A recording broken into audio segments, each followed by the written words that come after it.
He walks in from the desert steppe and pulls his coat round tight. The sun is disappearing and soon there'll be no light. He's just hoping for a crevice to hide in for the night. Moonlight floods an avenue, lights up a barren wall. He feels exposed and pauses as if waiting for a call. His senses strain, but really, he can't hear anything at all. As he leans against the canyon side, he becomes conscious of a beat. It pulses up into his brain and down into his feet. Although he's in the shadow, the stone has kept its heat.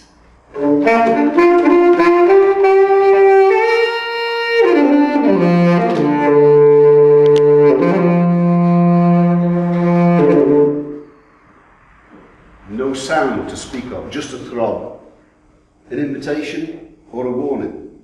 His choice to stay or go. The people in these canyons play blind man's hide and seek. Fantasists and predators, the down and out and weak. A fractious bunch of characters who are decadently beat.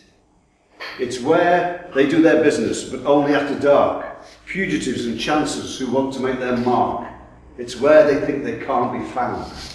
Until, of course, they are.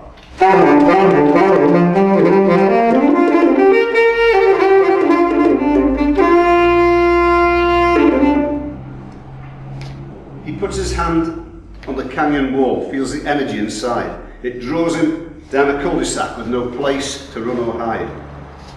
From the blind end of the alley with brimstone, dope and beer, a green light seeps into the night through a door that wasn't there. His heart is pounding rhythmically in concert with the beat. His choice to take another step or make a quick retreat.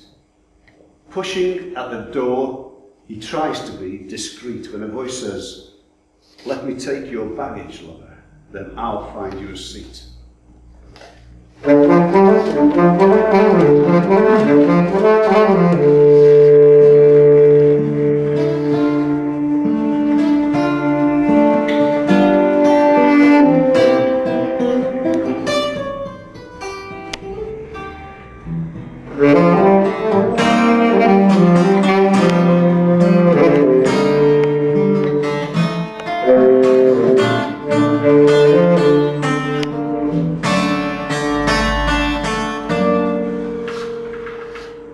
From Marrakesh to Manchester, Berlin to Bleecker Street, like a string of cool oases lie the ley lines of the beat.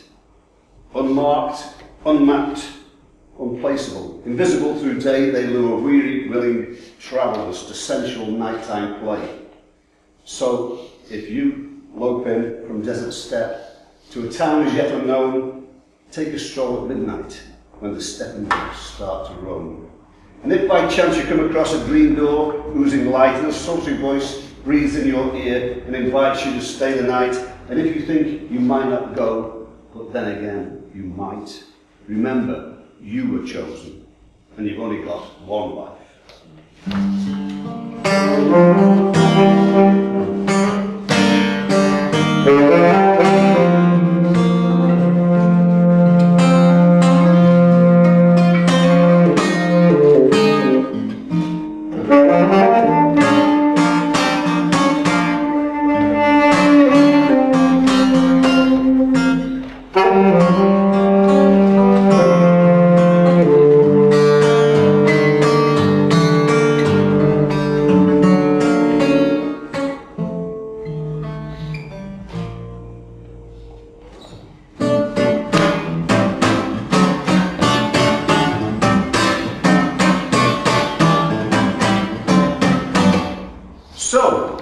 We are looking at a man who's looking at three men whose conversation is intense.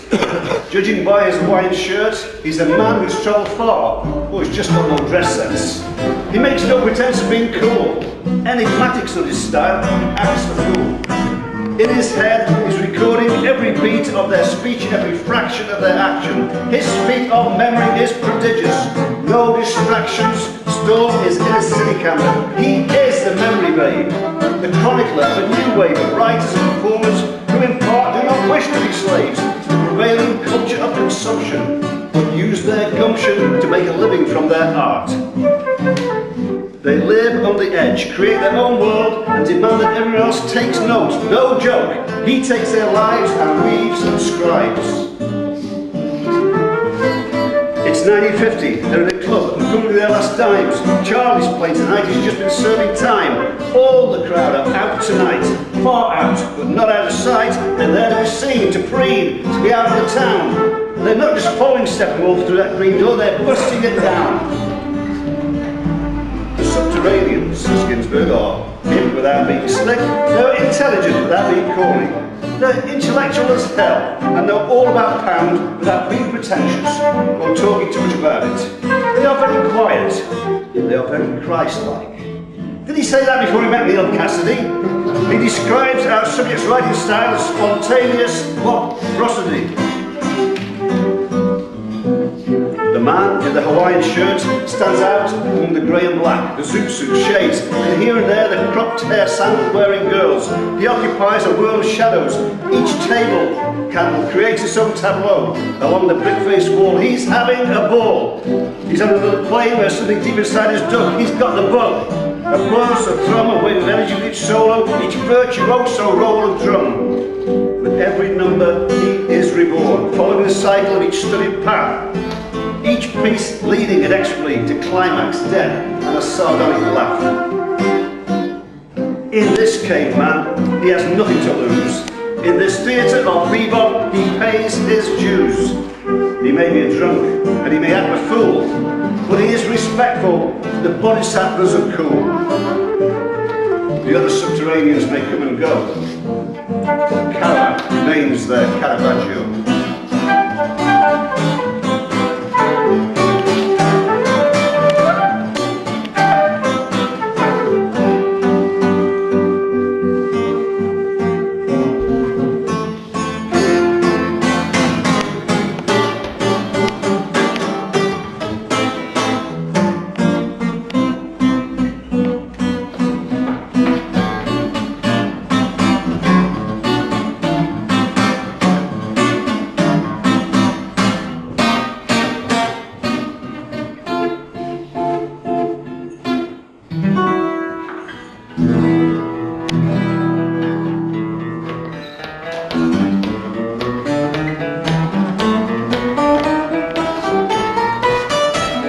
Spaced out and restless roadrunner, detained for howling at the moon.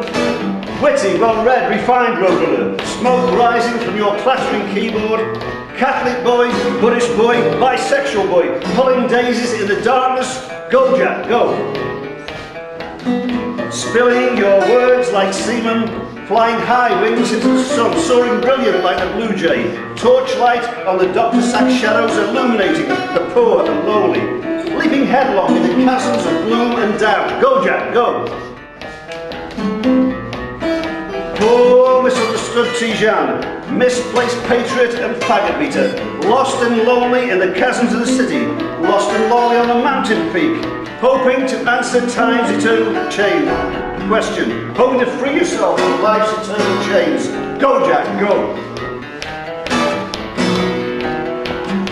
Seeing the wasteland at first hand, retined seeker of spiritual meaning, searching for solace, collapsing space and time. Catholic, Bible-quoting Buddhist, hobo idealist, and Pelahidon brother, ranting at the American dream. Go, Jack, go!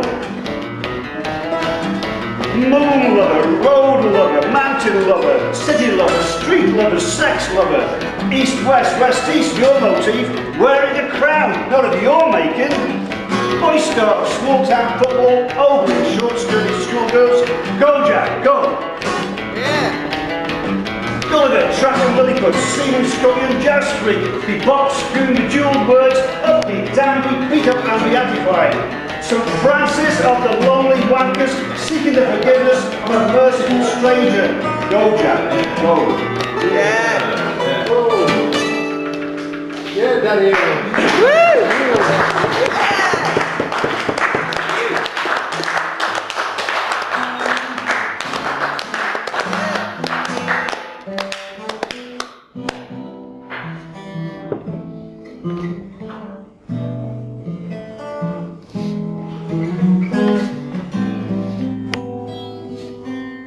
Like a character from a Murakami story, Mr. Nagata looks through the shutters at the empty street. He takes another sip of his Suntory. He imagines he can hear the beat. Gone midnight and everything quiet. Only the fallen leaves eddying around the wheels of cars. The young people passed through an hour ago. Birds of paradise fallen from the stars. Mr. Nagata thinks of his younger son who's in the army and prays for his safety, wherever he might be. He's heard nothing since the Tohoku tsunami.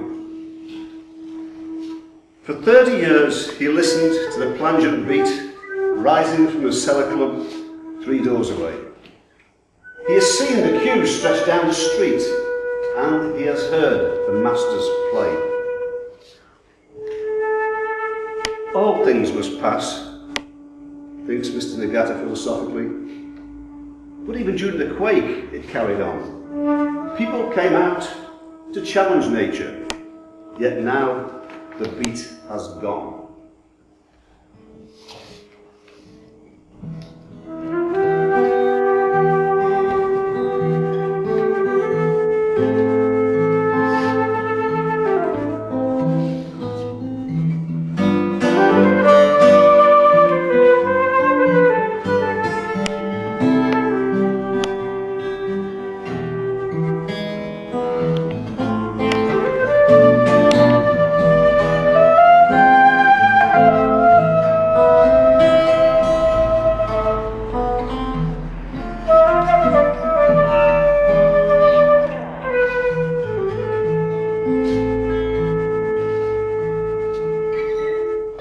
He thinks he might run through his albums. He has them organised by issue date in line, many of them signed. His other son used to work there at one time. In a life, there is joy and pain, things rise and fall, they come and go.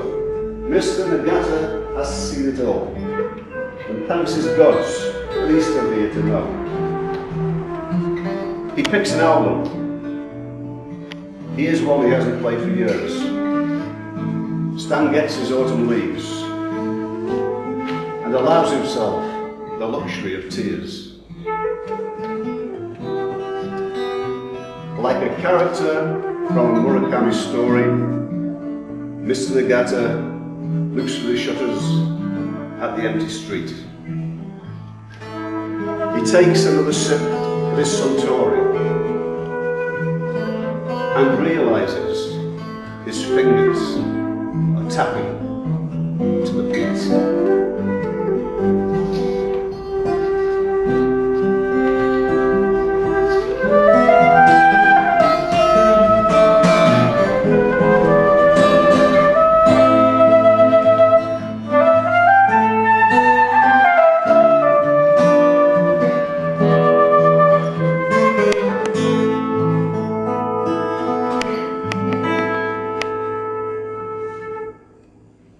Yeah!